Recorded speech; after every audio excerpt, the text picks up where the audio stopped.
Ya, ya está, ¿no? Sí, doctor, ya se está grabando. Gracias. No, gracias a ustedes, más bien muy amable. Muchas gracias, doctoras. Una falla técnica, al parecer una dificultad en el internet por aquí, o bueno, no sé qué habrá sucedido que no podía ingresar al aula. Eh, bueno, es un gusto poder hacer esta presentación. Son temas muy interesantes, así que vamos a tratar de que esto sea lo más comprensible posible.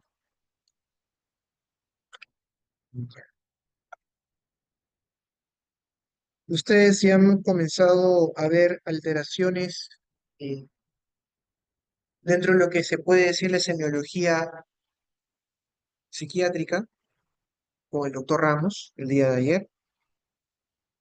Han visto alteración de la conciencia del yo, se relaciona mucho a lo que hoy día vamos a ver, así que empezamos.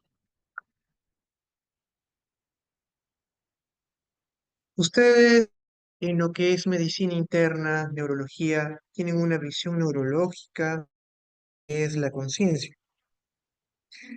Este concepto no es algo que tengamos que desestimarlo desde el punto de vista psiquiátrico, sino por el contrario se integra y se agregan otros conceptos más. Entonces, desde el punto de vista neurológico, la conciencia implica la normalidad de dos estados, de un estado de conocimiento, conocimiento y un estado de vigilia. El estado de conocimiento es el entendimiento, la comprensión de las cosas, de las vivencias, del contenido que tiene nuestra conciencia, del darse cuenta de bien. La vigilia, el estar despierto. ¿Con qué? De comprender y comunicarse con el entorno. No obstante, que la persona esté vigil, esté despierta para que esta comprensión se lleve a cabo.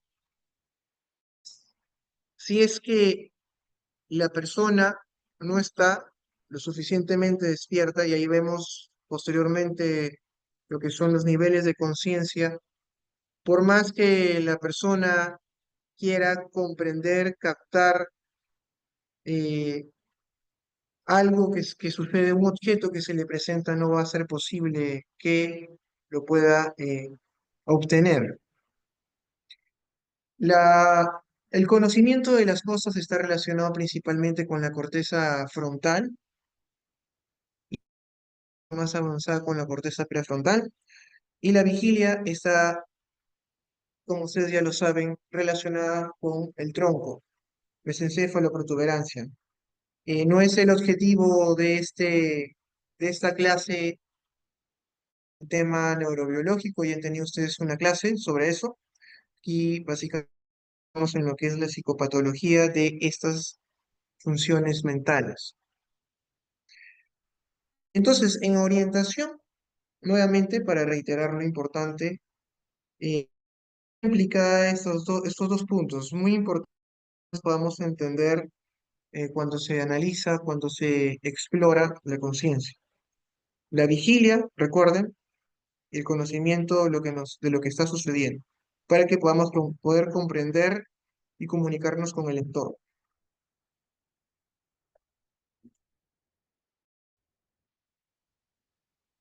Por supuesto, yo les decía, cuando la conciencia está funcionando y cuando una de sus características, la vigilia, está presente, los niveles de conciencia, o mejor dicho, la conciencia en sí misma, está funcionando plenamente, pero hay momentos en que estos niveles, en donde se constituyen, se construyen niveles de conciencia, grados, mermados, disminuidos, y estos niveles de conciencia, pues, a lo que es el cómo, como se puede observar ahí.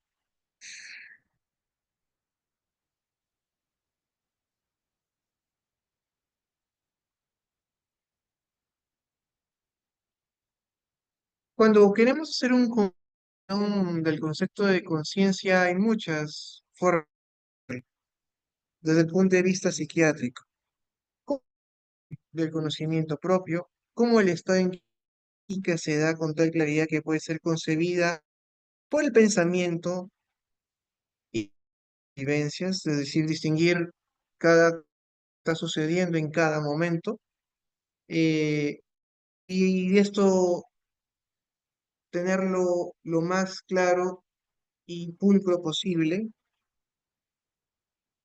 o el concepto que nos da Karl Jaspers de lo que es conciencia, que es interioridad real, versus lo que es lo externo, podemos decir con certeza que existe porque lo estamos experimentando en este momento, ustedes me están escuchando, todo está sucediendo afuera, pero hay algo que también está sucediendo en nuestra mente. Una forma de poder concebir es tener una definición entre lo que es el sujeto y el objeto.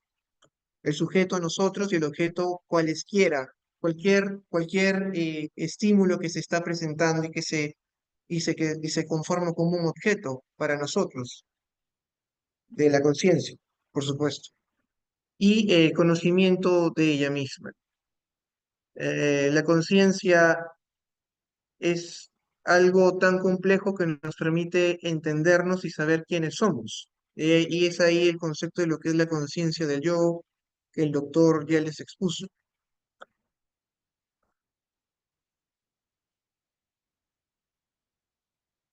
Y entonces hay varias definiciones, pero quizás una que nos puede ayudar mucho es esto.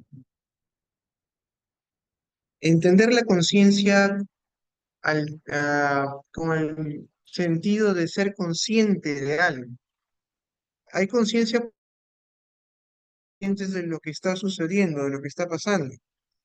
Hay conciencia en el sentido de altas facultades que conforman esta conciencia, la atención, el razonamiento, el juicio.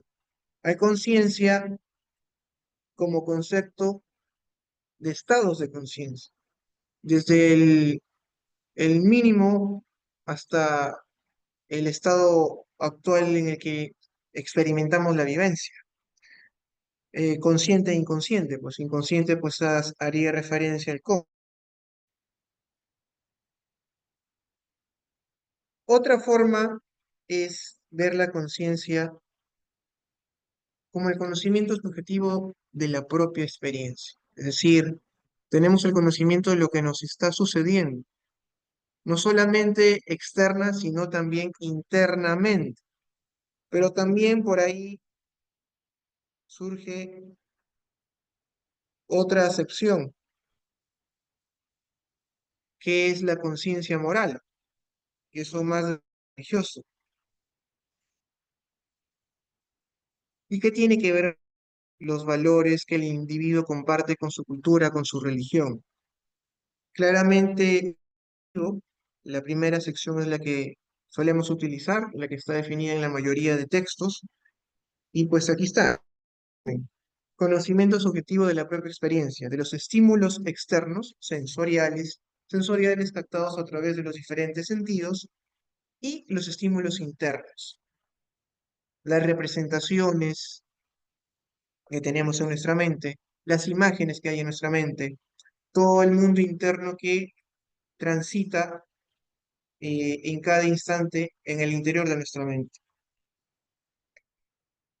Pero ahora, cuando se habla de exploración de las funciones mentales, eh, hay que tomar en cuenta algunas cosas. ¿Por qué? Porque no es que las funciones mentales en sí mismas estén separadas. La intención de separar las funciones mentales es básicamente de aprendizaje. Todas las funciones mentales están interrelacionadas. Por supuesto que si se afecta una, es muy probable que de forma progresiva se vayan afectando el resto.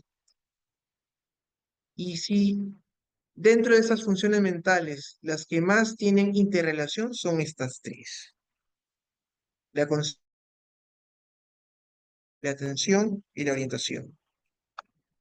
Y la forma más didáctica en que podemos entender esto es a través de este ejemplo. Imaginemos que la conciencia es un escenario de teatro donde se va a hacer una representación teatral. La conciencia vendría a ser una representación que se va a realizar en un escenario de teatro. Por lo tanto, este teatro, que es la conciencia, tiene dos componentes. Uno que es la representación en sí misma, con los actores y con todo lo que, y todas las interacciones que en conjunto producen esta representación. Pero también tenemos el contexto en donde se desarrolla, la estructura, que es el escenario con la iluminación, con la decoración, con todo lo que conforma. Y esa estructura vendría a ser, pues, si continuamos con la analogía, pues, el cerebro.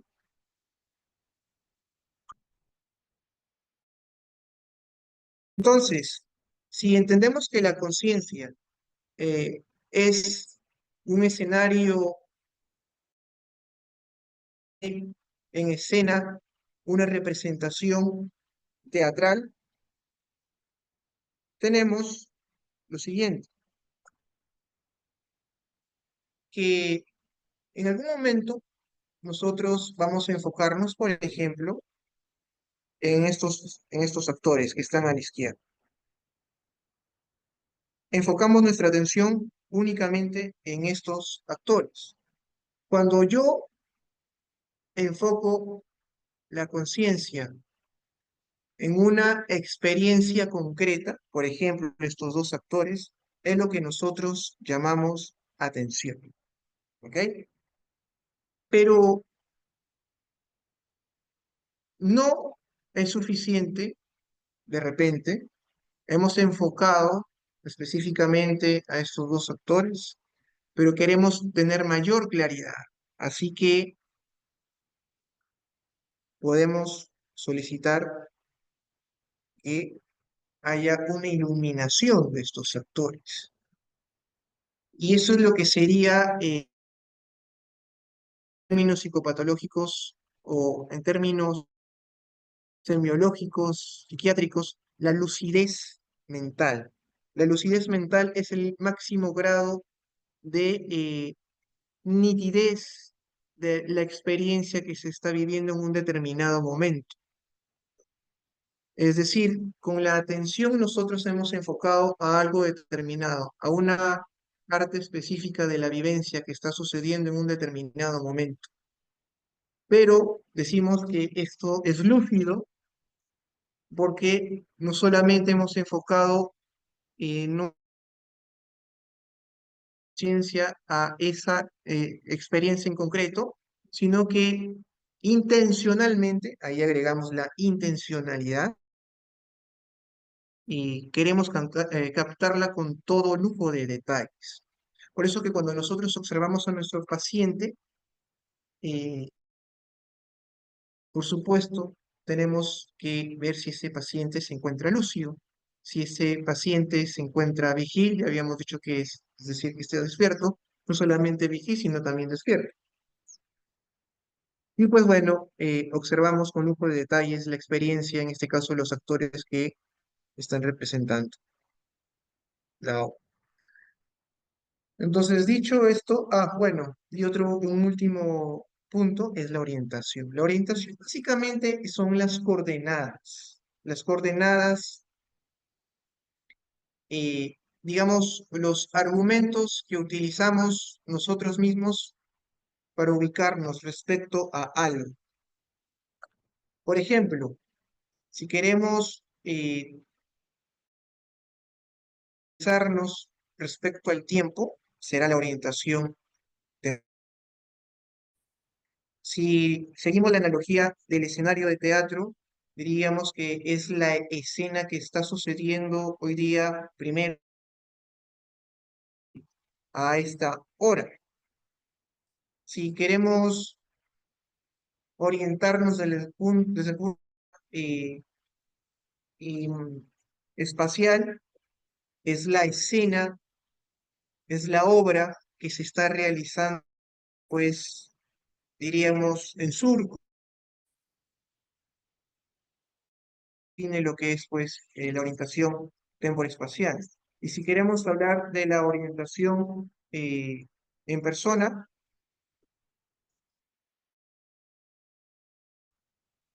vamos a ubicar con todas las vivencias que transcurren internamente, que nos permiten saber quiénes somos y entender lo que está pasando. Dicho de otra forma, la orientación no solamente son las coordenadas, sino que a través de estas coordenadas nosotros podemos saber, podemos localizarnos en un momento, podemos localizarnos en un tiempo y podemos saber quiénes son. Así que con esto podemos ya saber cuáles son las alteraciones de la conciencia. Básicamente son tres: estrechamiento, entorpecimiento y anulamiento. En el estrechamiento de la conciencia básicamente es esto. Decíamos que el escenario es una de las características que forman parte de esta conciencia.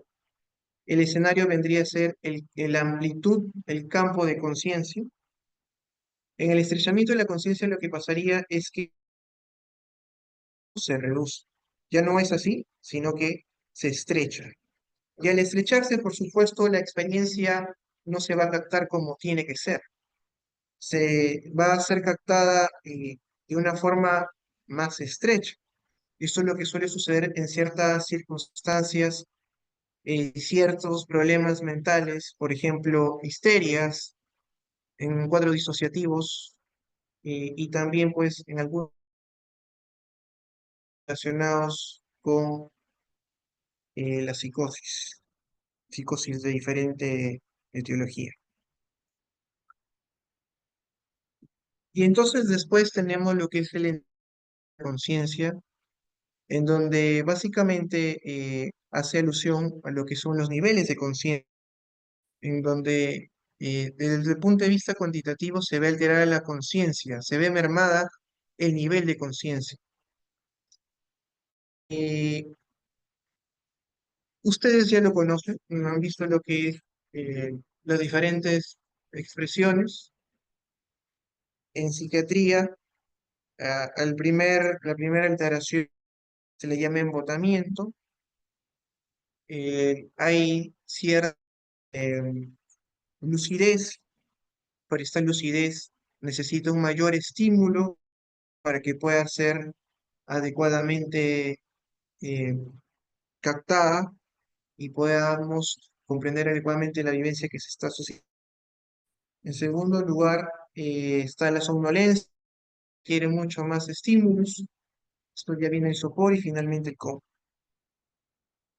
Entonces, en estrechamiento, básicamente es una alteración cualitativa. Como su mismo nombre lo dice, se estrecha el campo de conciencia. Un entorpecimiento es una alteración cuantitativa y tiene que ver con los niveles de conciencia, y la nublación vendría a ser un entorpecimiento, es decir, una alteración cuantitativa que tiene un contenido anormal.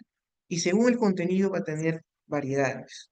Una de ellas, como pueden apreciar aquí, sería el estado oniroide, ensoñamiento, soñar despierto, lo que en condiciones normales puede presentar una persona al pasar del sueño a la vigilia, de vigilia al sueño, pero que en condiciones patológicas como la fiebre, en la misma esquizofrenia, cuando está en psicosis o en histeria, puede presentarse.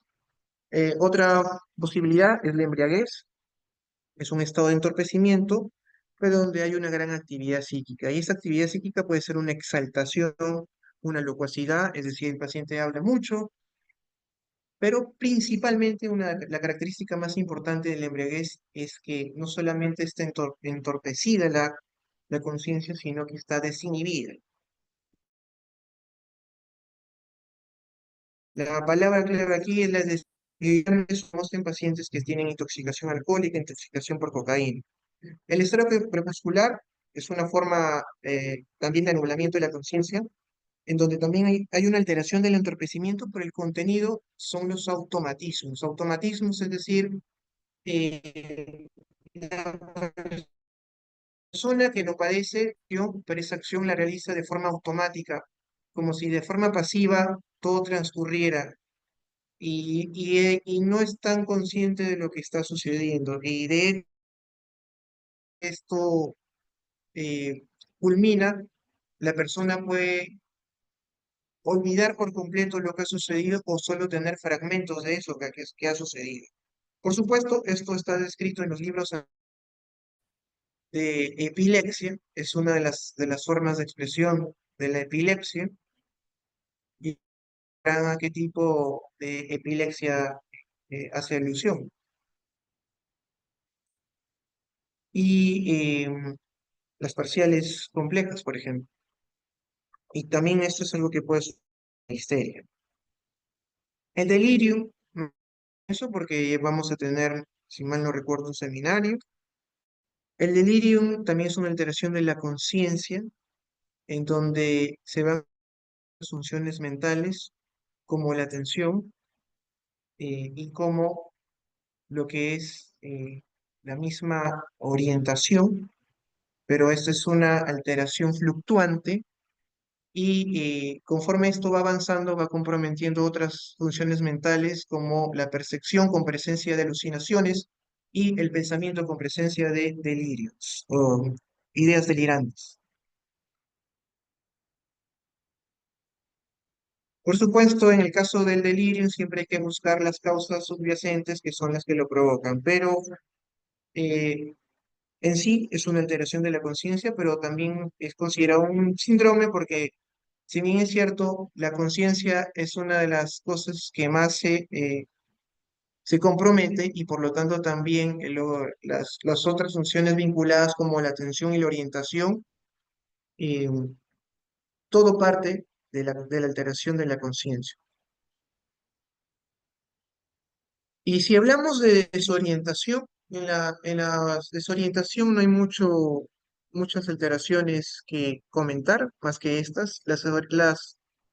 La orientación, como les había mencionado previamente, son las coordenadas que hay, ¿no?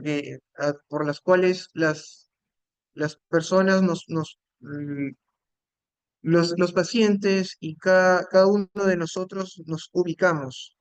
Nos ubicamos respecto al tiempo, respecto al espacio y sabemos quiénes somos. Entonces, hay circunstancias como alteraciones de la memoria que pueden alterar pues la orientación.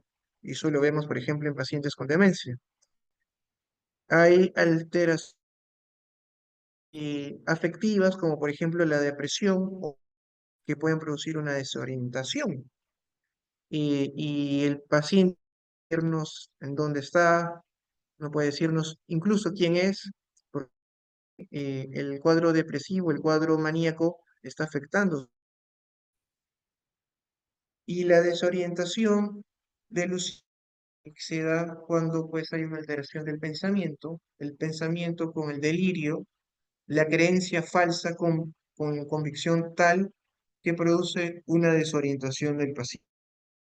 Entonces, cuando nosotros vamos a explorar la conciencia, lo primero que vamos a ver es el estado de alerta, ¿no? El paciente está despierto, el paciente está dormido, y por lo tanto, si está dormido, significa que hay una alteración en los niveles de conciencia, por lo cual habrá que explorar con otras herramientas que desde el punto de vista neurológico ustedes ya les han enseñado, como por ejemplo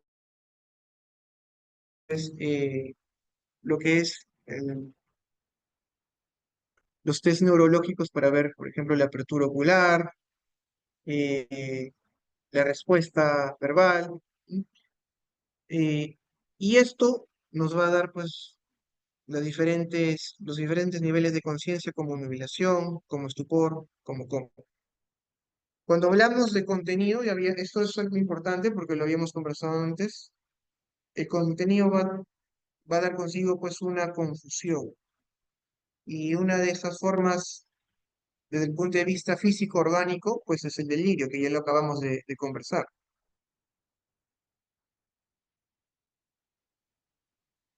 Pero en la exploración de la conciencia también tenemos otras formas, otras cosas que explorar.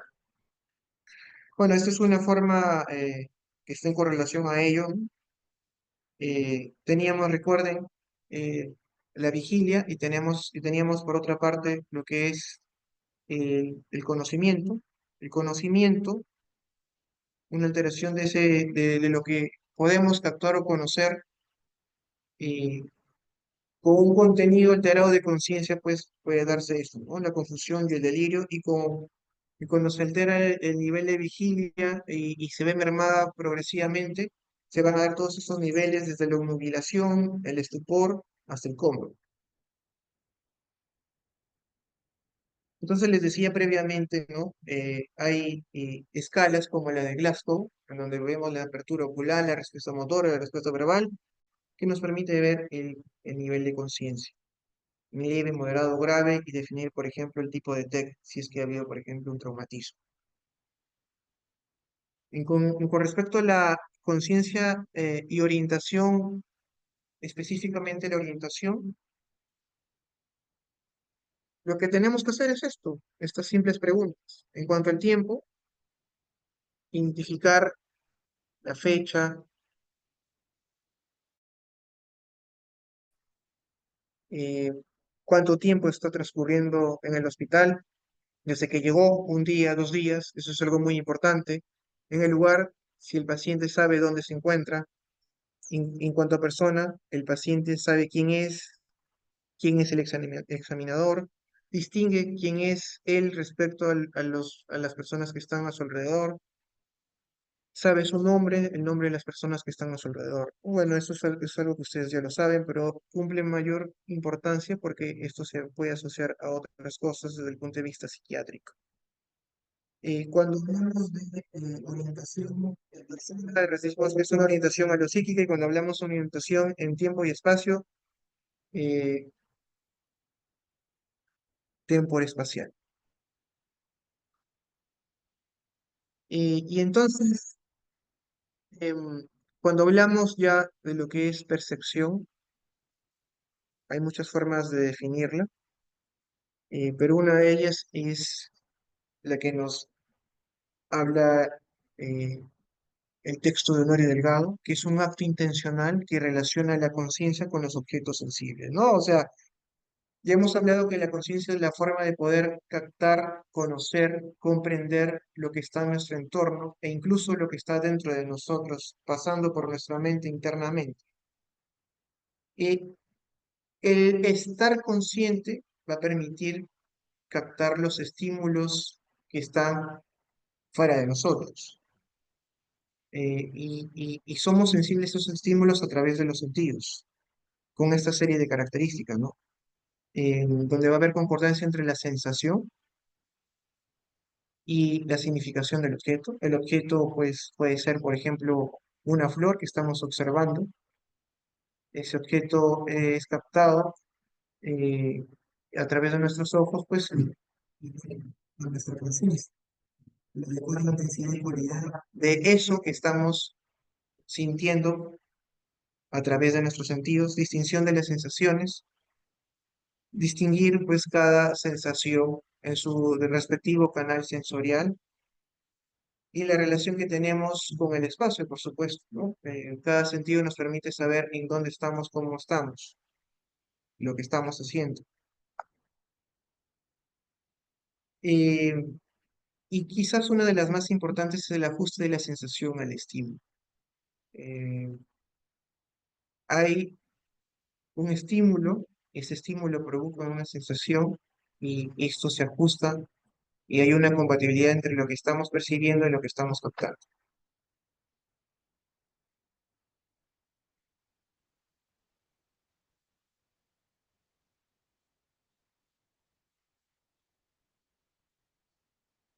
Y, entonces, cuando hablemos de percepción, hay otras cosas que tenemos que tomar en cuenta, como son pues, los órganos sensoriales, que ya lo había comentado, el receptor de este estímulo y la conciencia de este estímulo. Es decir, son las características necesarias para que nosotros podamos decir que se ha dado una percepción. Diferente a lo que es una representación. La representación, para que ustedes lo puedan entender así de simple, es, por ejemplo, un recuerdo. Ahorita yo les estoy diciendo algo, les estoy comentando algo y ustedes lo van a recordar. Y luego, al evocarlo posteriormente, eso es una representación. La imagen que tienen de algo que le han dicho, la imagen que tienen de algo que han visto, o de algo que han escuchado, o de algo que han tocado. ¿Sí? Entonces, pero para ser un poco más precisos, tenemos el estímulo luminoso, que es el estímulo, aquí nos dice el concepto, de la acción física que afecta la superficie de nuestro cuerpo y que también puede comprometer la parte interna de nuestro cuerpo. ¿Cuáles son estos estímulos? La luz, el sonido, el calor, una acción mecánica que incide, por ejemplo, sobre nuestra piel. Y la reacción biológica frente a ese estímulo de excitación. Ante la luz, por ejemplo, que vemos que es muy intensa, vamos a cerrar los ojos. Ante un estímulo táctil muy agudo, por ejemplo, una aguja, vamos a retirar. Eso ya ustedes lo han estudiado en fisiología. Pero aquí entendemos cuál es el concepto. ¿Por qué? Porque llegamos a lo más importante, que es el concepto de sensación, que es la conciencia de los fenómenos físicos que ocurren. Como ven, aquí hay una interrelación entre lo que definíamos como conciencia, entre lo que es ahora percepción. Si nosotros experimentamos esta vivencia, que es el estímulo, somos conscientes de esa vivencia y al ser consciente del fenómeno físico que está ocurriendo, es lo que llamamos sensación. Y luego, para poder hacer una distinción entre lo que es percepción y lo que es representación, aquí hay algunas características. Son corpóreas, es decir, significa que son objetivas, versus la representación. Les decía, representación, háganse la idea que es el recuerdo, no son objetivas, no podemos objetivizarlas, más bien no son captables fuera de nosotros, sino más bien internamente, y eso se relaciona con otra característica, que es la segunda. La percepción aparece afuera de nosotros.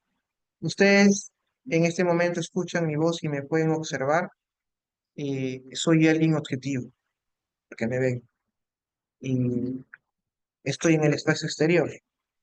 Pero si ustedes recuerdan lo que yo les estoy diciendo, no es el objetivo, sino subjetivo y está en el espacio interior. La percepción tiene un diseño determinado, con detalle, con lujo de detalles. Tiene frescura sensorial porque, pues, por supuesto, por donde sea captada, al escuchar mi voz o al verme, ustedes pueden distinguir pues que es algo que están captando en ese momento a través de sus respectivos sentidos.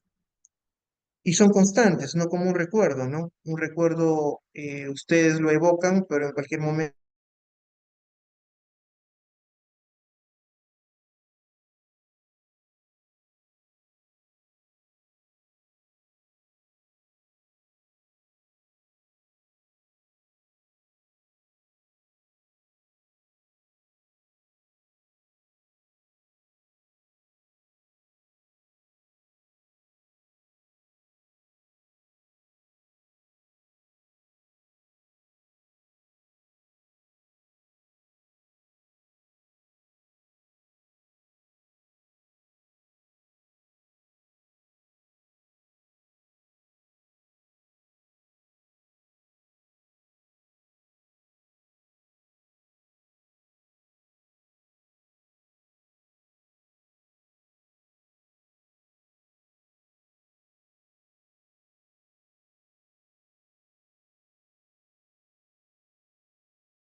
Hola, hola.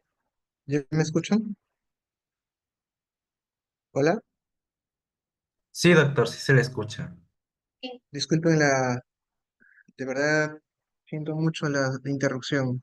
Mi, mi señal de internet parece que no está muy bien. Siento mucho la interrupción abrupta. Bueno, nos habíamos quedado aquí. Les estaba comentando de la percepción. Les había dicho cuáles son los elementos que conforman la percepción. ¿Cómo diferenciamos una percepción de una representación? Em, Porque no todo lo que generalmente de forma coloquial hablamos como alucinación significa que es tal, ¿no? La, la, el concepto científico de alucinación es lo que les estoy comentando y que va correlacionado con percepción. Es decir, percepción y alucinación tienen las mismas características, por supuesto que sí. Si ustedes en sus rotaciones correspondientes van a escuchar un paciente que se está riendo y de repente les comenta, esa chica se está burlando de mí, esa chica me está contando chistes, es decir, escucha una voz que le está hablando, esa voz tiene que tener todas las características de la percepción, ser objetiva, estar en el espacio externo, fuera de la mente, tener un diseño determinado, con todo detalle. Te tiene que decir cómo es la voz, si es una voz aguda, si es una voz grave, si es una voz de hombre, si es una voz de mujer, si es una voz eh, que tiene un flujo continuo, es una voz entrecortada, etcétera. Tiene que experimentarla como si estuviera escuchándola, como si ustedes me están escuchando en este momento, en la frescura sensorial. Tiene que ser constante, no es una voz que, por ejemplo, lo insulta, le dice, eres un tonto, eres un torpe, no sirves. Y se queda ahí, por ejemplo, eres un... No, la expresión que esa voz o lo que la voz le está diciendo tiene que ser continuo, es constante. Eh, y por supuesto, no depende de él, no depende del paciente que esa voz se vaya. Por más que el paciente quiera que esa voz se vaya, no se va a ir, porque no depende de su voluntad. Todo lo contrario en la representación, que les dije, tengan como ejemplo siempre en mente al recuerdo. Ok.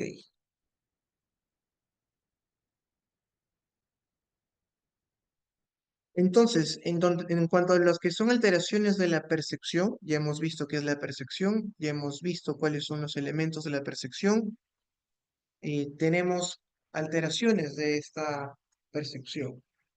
Y en la percepción, pues, las alteraciones van a estar relacionadas como desde el punto de partida, que es la captación de esta percepción. ¿Y cuál es la captación de esta percepción? ¿Dónde es el punto de partida? Por supuesto, los sentidos. La función perceptiva va a estar fallada. Si hay un fallo en la función perceptiva, se van a ver una serie de alteraciones. Si es en el caso de la visión, ceguera,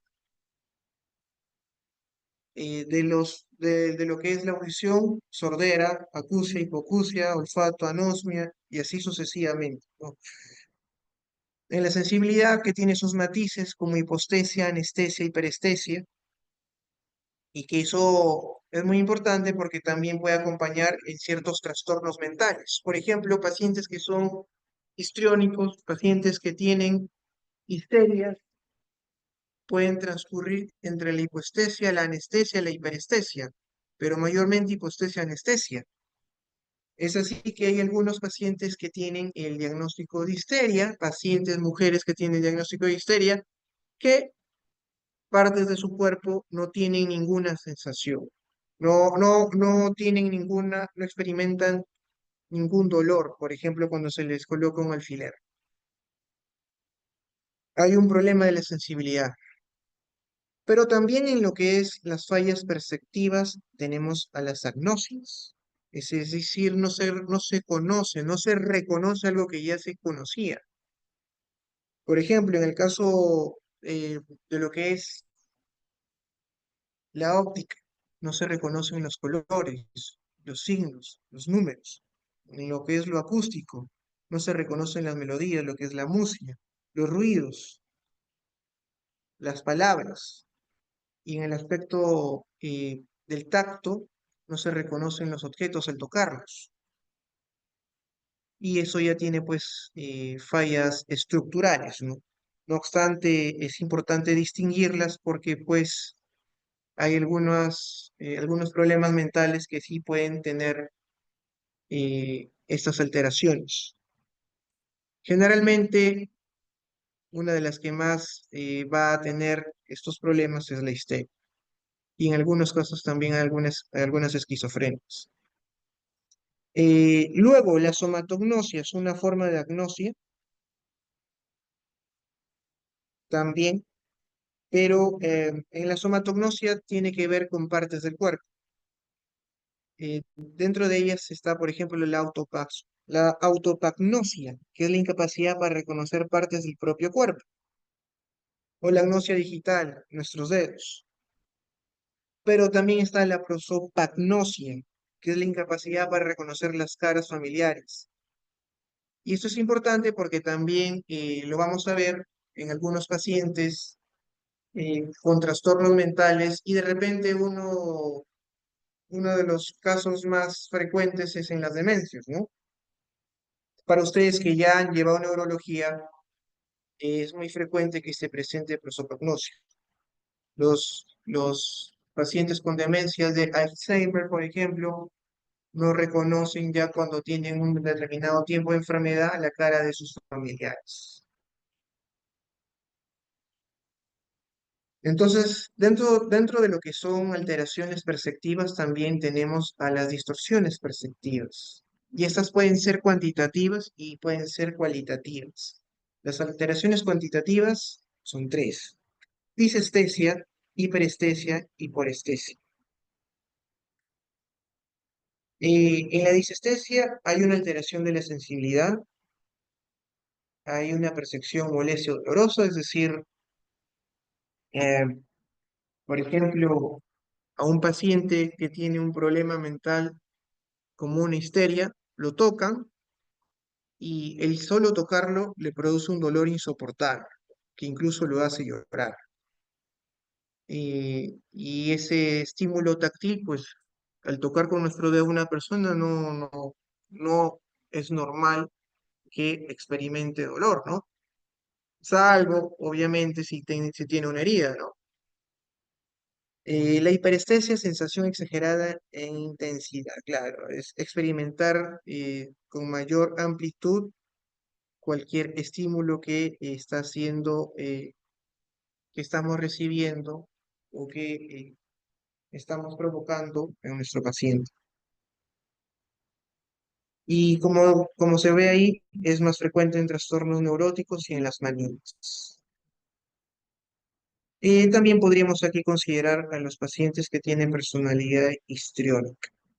Hipoestesia es la percepción de estímulos con menor intensidad. Diríamos que aquí el umbral está mucho más alto, por lo que se necesita aumentar el estímulo, la fuerza del estímulo para que pueda ser captado por el paciente dicho estímulo. Y esto es lo que puede suceder en los pacientes con depresión. Un paciente con depresión, tú lo peñiscas, por ejemplo, en su estado melancólico, tú lo peñiscas y no le duele. Tú le colocas un alfiler, le puede doler, pero no mucho. la respuesta va a ser mínima. Y es porque pues justamente hay este tipo de problemas. Se pueden presentar este tipo de alteraciones en estos pacientes. En los estados conversivos también lo mismo, en los estados conversivos que forman parte del histerio. Pero también hay alteraciones cualitativas. Y una de estas alteraciones cualitativas es la sinestesia. Ustedes, hay varios documentales, incluso hasta películas, en donde se muestra eso, ¿no? En donde un estímulo desencadena una percepción en un órgano sensorial diferente, ¿verdad? Por ejemplo, acústico visual. Nosotros le damos, enfocamos o le mostramos color amarillo y pues para la persona es una nota do, la, lo que sea. Visoacústica. Le presentamos una canción, una melodía y por cada tramo de la canción, él comienza a ver colores que aparecen, ¿no? Eso es lo que llamamos a la sinestesia. Y finalmente tenemos a las pseudopercepciones. Las pseudopercepciones son tres: las ilusiones, las pseudoalucinaciones y las alucinaciones. Quizás de todas las alteraciones que hemos visto, la que más están relacionadas con la psiquiatría son estas tres. Y aquí algo básico. Por ejemplo, ustedes aquí, ¿qué observan? Observan pues a simple vista, una pared deteriorada, ¿no? Una pared que necesita una pintura, parece que no ni siquiera es de cemento. En fin, solo podríamos decir que esa pared está deteriorada. Esta pared es mi objeto de atención. Y estoy focalizando toda mi conciencia a este momento, observando específicamente este objeto, esta imagen de una pared. ¿Ok?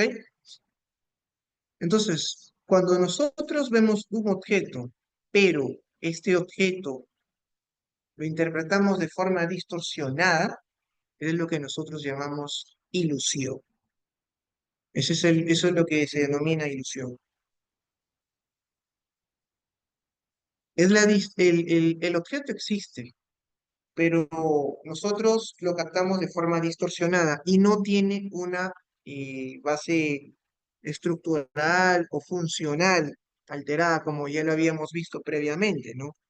Hay alteraciones perceptivas que tienen como base subyacente una alteración de la estructura cerebral o del funcionamiento cerebral. Pero aquí no, aquí mismo, ¿no? Si yo por ejemplo, le pregunto a la doctora Almendra Torres, esta imagen, ¿qué le parece?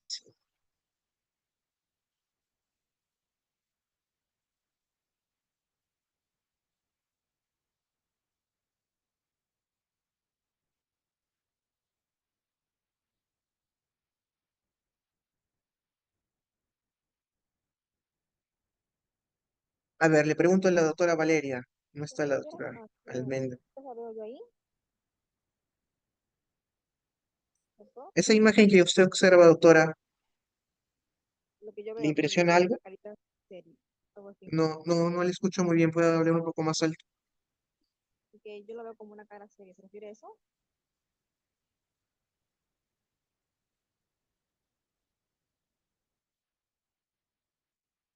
Le escucho muy despacito. ¿Puede volver a decirlo, por favor?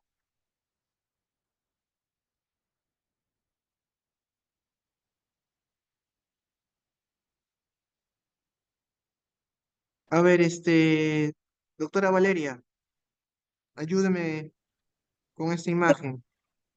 Bueno, parece una cara por dos ojos y una boca. Ok, esto es interesante porque a simple vista, sin mucho análisis, diría pues que es una pared deteriorada, pero si lo comenzamos a observar más, efectivamente es lo que la doctora Valeria acaba de mencionar. Parece una cara, es más, parece que nos está mirando, ¿no? Y es más, la doctora menciona que dice que tiene un rostro, que ve un rostro, con dos ojos, aquí podemos delimitar que están los ojos y que está la boca, ¿no? Es más, hasta podría decir, tiene la forma de la cara de una rana, etcétera. Y eso pues es lo que se llama la pareidolia. Y la pareidolia es una forma de ilusión. En realidad, ese rostro no existe, o no, es una interesante, pero no real circunstancia. Es decir, aquí, siendo objetivos, solo es una pared, pero da la impresión de que podría ser otra cosa. Es decir, el objeto de atención que estamos captando en este momento está siendo distorsionado por nuestra mente y vemos otra cosa. Y pues lo más frecuente también, ese es otro objeto, esta imagen que se utiliza mucho en psicología. Ahí si yo les comento qué cosas están viendo, algunos me dirán, nada, doctor, líneas, curvas, con un eje central, y otros me dirán, doctor, se está moviendo. Y obviamente que eso tiene una explicación. La imagen aquí para nada se está moviendo. Eso tiene que ver con la capacidad que tiene nuestro sentido de visión de captar cada una de las imágenes que están presentándose en cada momento, ¿no? Pero la disposición que tiene específicamente diseñada nos hace pensar de que se está moviendo. Entonces eso es una ilusión. El objeto es existente, pero nosotros lo vemos de forma distorsionada. Ahí tienen que ver muchas cosas. Nuestros, nuestra experiencia previa, el conocimiento que tenemos sobre lo que estamos observando, incluso la influencia y el contexto en el cual nosotros estamos observando tal cosa. Cosa muy diferente a lo que es la alucinación.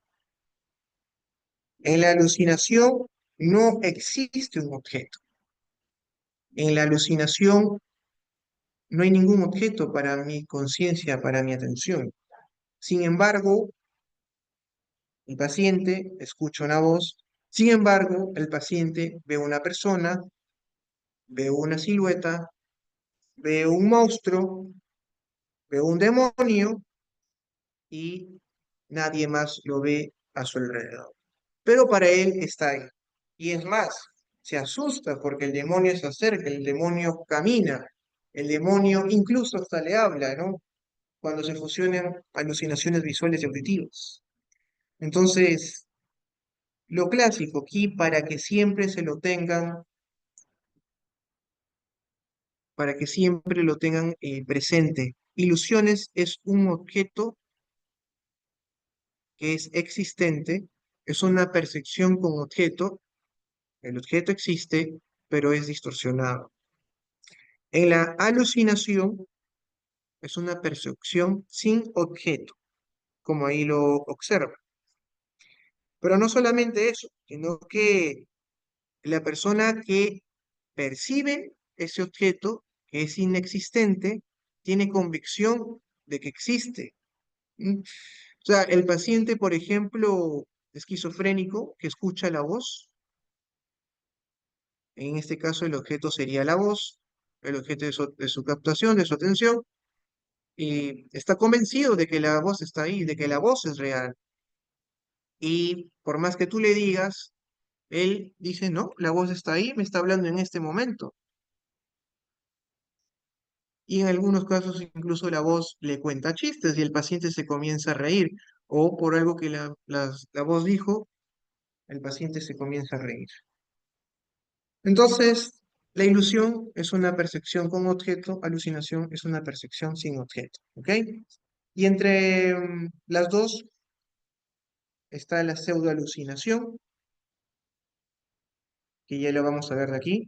La pseudoalucinación es una alucinación que se da en el espacio interior y que tiene sus propias características, pero tanto la pseudoalucinación como la alucinación son percepciones sin objeto. No existe un objeto. El objeto es inexistente. Sin embargo, el paciente capta ese objeto, percibe ese objeto. ¿Ok?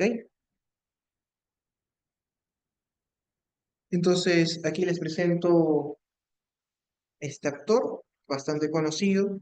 Y esto es justamente de una película que observa este árbol. Bueno, observa este árbol. ¿Cuál es su objeto? El árbol que lo está observando. Entonces, una vez que observa ese objeto, eliminamos, sacamos esto y o el paciente cierra sus ojos y pues tiene la representación de ese objeto, es decir, tiene el recuerdo de ese objeto, ¿no? Ya que estábamos hablando de percepción y representación. Esta persona está observando un árbol, el árbol que está frente a él, y luego ha captado la imagen de este árbol y lo tiene ya como una representación, ¿no? Pero de repente viene su esposa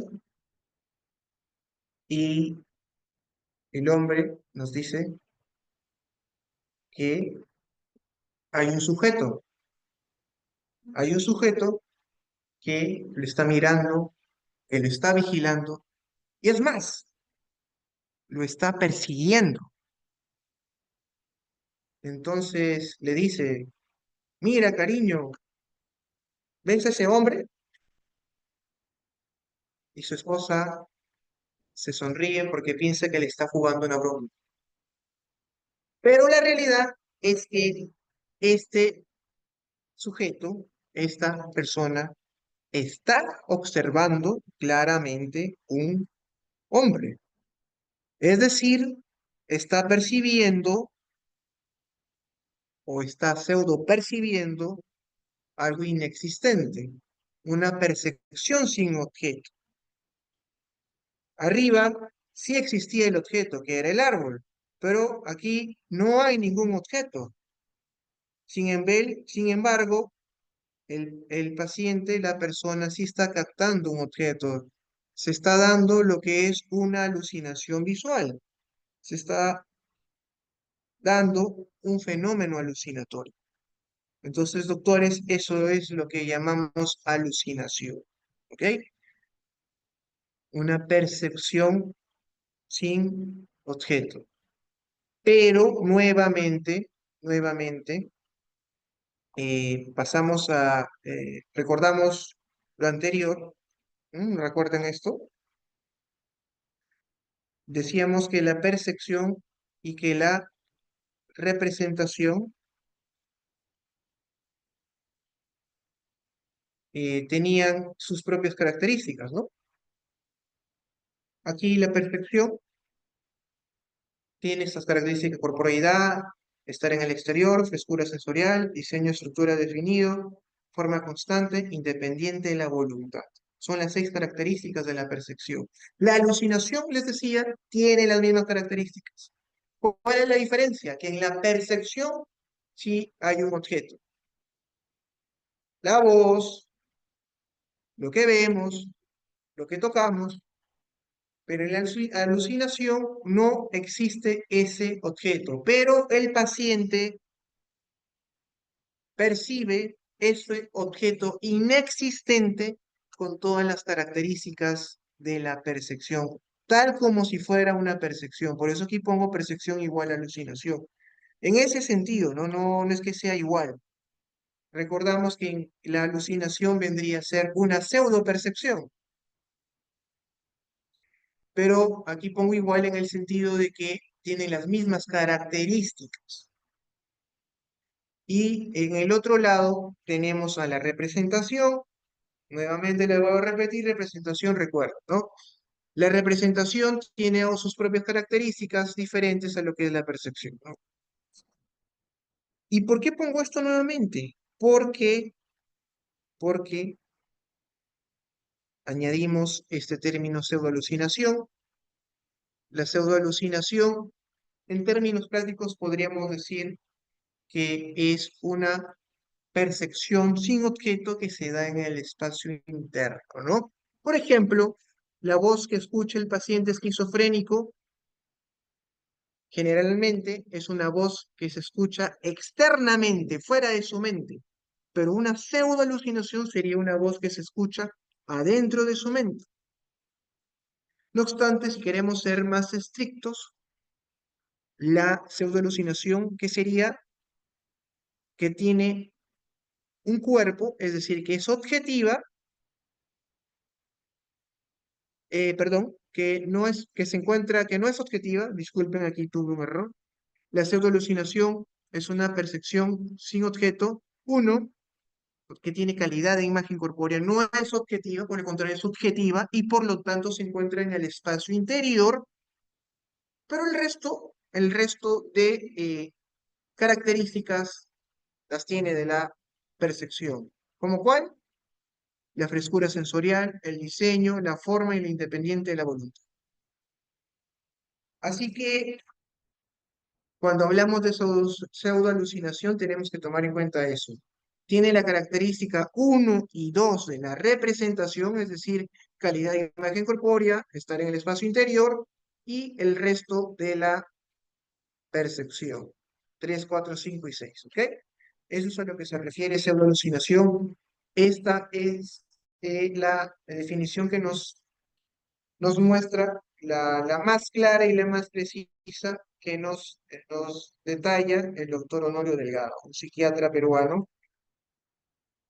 y que pues se basa también en psiquiatras más antiguos y la más claramente entendible.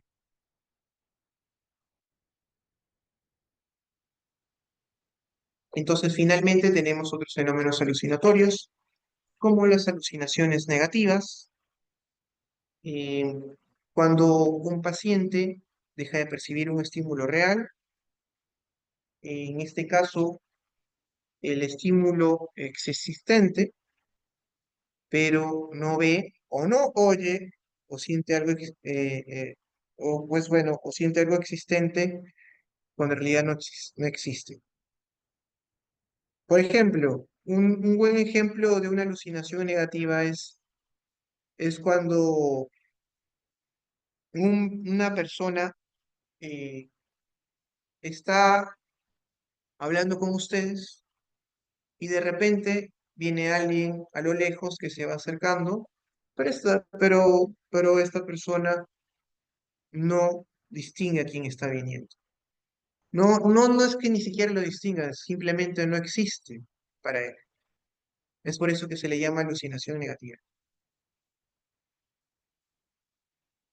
Es decir, a diferencia de lo que les había comentado de la alucinación, que es una percepción sin objeto, porque el objeto es inexistente, en este caso el objeto sí existe, pero pero para la persona no es algo existente.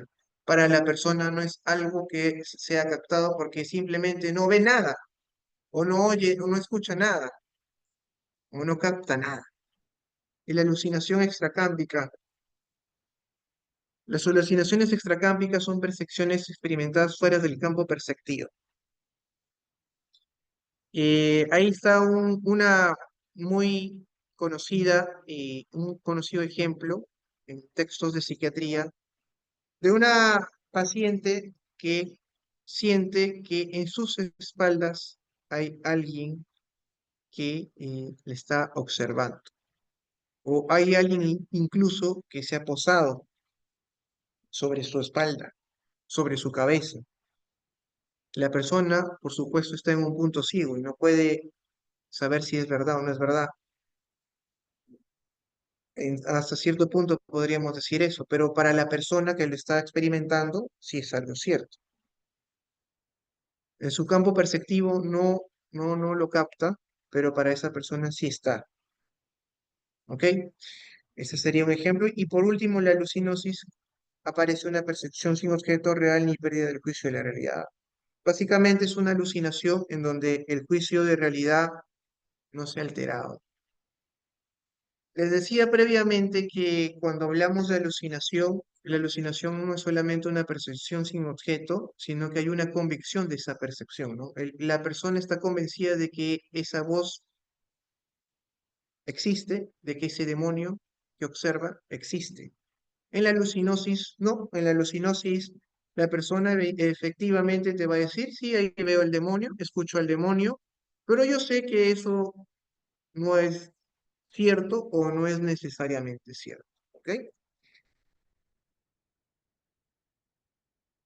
Y bueno, finalmente, para ver cuáles son las diferencias y tener un poco de claridad en cuanto a las distinciones de una y otra cosa, ¿no? Ilusión, error de reconocimiento de un estímulo real, una distorsión del objeto, pero que es existente, y cuando ya el objeto no es existente, está la alucinación, percepción sin estímulo externo, vivenciada como verdadera, pseudo-alucinación, percepción en el espacio interno con juicio de realidad positivo, y alucinosis, alucinación criticada por el sujeto. ¿Ok? Entonces, estas son las diferencias que podríamos nosotros tomar en cuenta para hacer para hacer una distinción entre una y otra alteración psicopatológica. Bueno, eso es lo que yo quería comentar hoy. No sé si tienen alguna pregunta, tienen alguna duda o quisieran que agregar algo más. Entonces, digamos que como conclusión tenemos, para hacer una recopilación, que la conciencia, como ustedes la conocían, era sola desde el punto de vista cuantitativo, que hacía alusión al estado de vigilia y el estado de conocimiento de las cosas que están sucediendo, de las experiencias que estamos experimentando y que nos permite tener un mejor conocimiento, comprensión e interacción con el entorno que nos rodea. Esa es la conciencia, y les decía que esta conciencia hay que tomarlo como un, una obra de teatro. La obra de teatro es la conciencia, en donde tiene dos elementos principalmente. Uno de ellos es el escenario, con su decoración, con sus luces, y otra cosa es la representación en sí mismo, ¿no? La representación, pues, viene a ser todo el contenido de la conciencia y viene a ser todas las vivencias que estamos viviendo en cada momento. Recuerdos, imágenes, percepciones, experiencias que están transcurriendo en nuestra mente en cada momento. Y, y pues esta conciencia se relaciona con la atención, se relaciona con la orientación, ya que cuando nosotros enfocamos nuestra conciencia a una experiencia particular,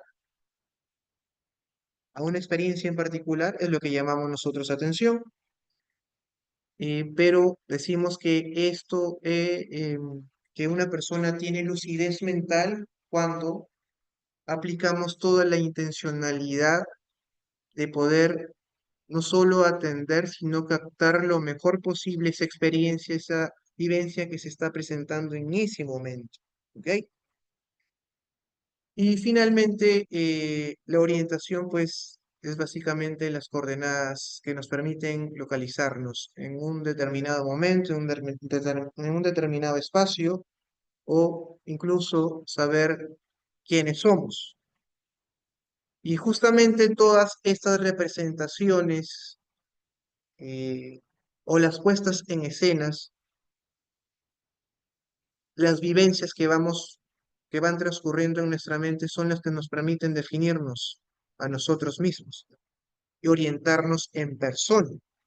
Ahí están las evocaciones, están los recuerdos. Es por eso que es muy importante que nosotros tengamos como primera inicio en la exploración psicopatológica, en la exploración mental, la exploración de la conciencia, de la atención y de la orientación. Porque si la conciencia está alterada, pues difícilmente podemos decir que vamos a poder evaluar el resto de alteraciones o funciones mentales, como la percepción, como el pensamiento, como el lenguaje, etcétera, la memoria, otras cosas más, ¿no? Porque la conciencia, como tal, tan sencillo como que el paciente permite que el paciente se encuentre despierto, ¿no? Si la conciencia se ve alterada, el nivel de conciencia se ve mermado, entonces el paciente va a pasar por la obnubilación, va a pasar por el sopor hasta llegar al coma.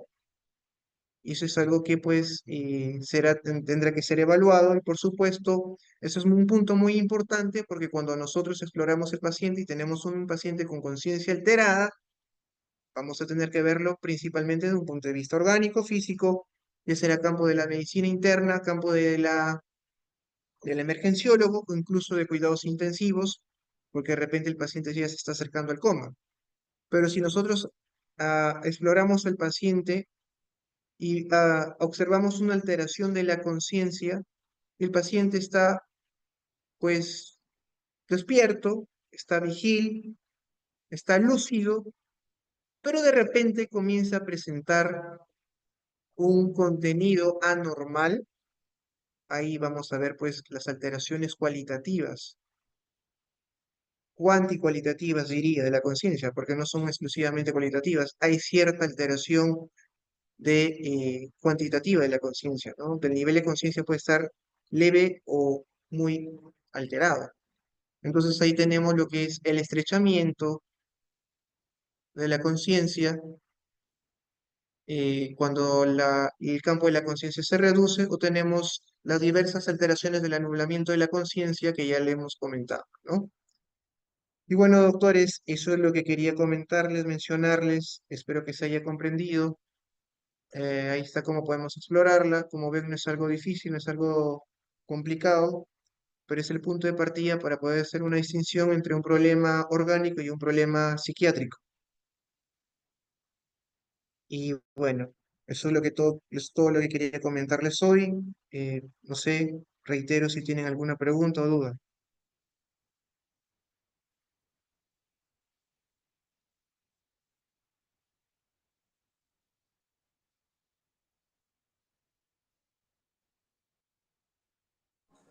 Todo claro, doctor. Muy bien, doctor, un gusto. Ya nos estamos viendo. Hasta pronto. Muchas gracias, doctor.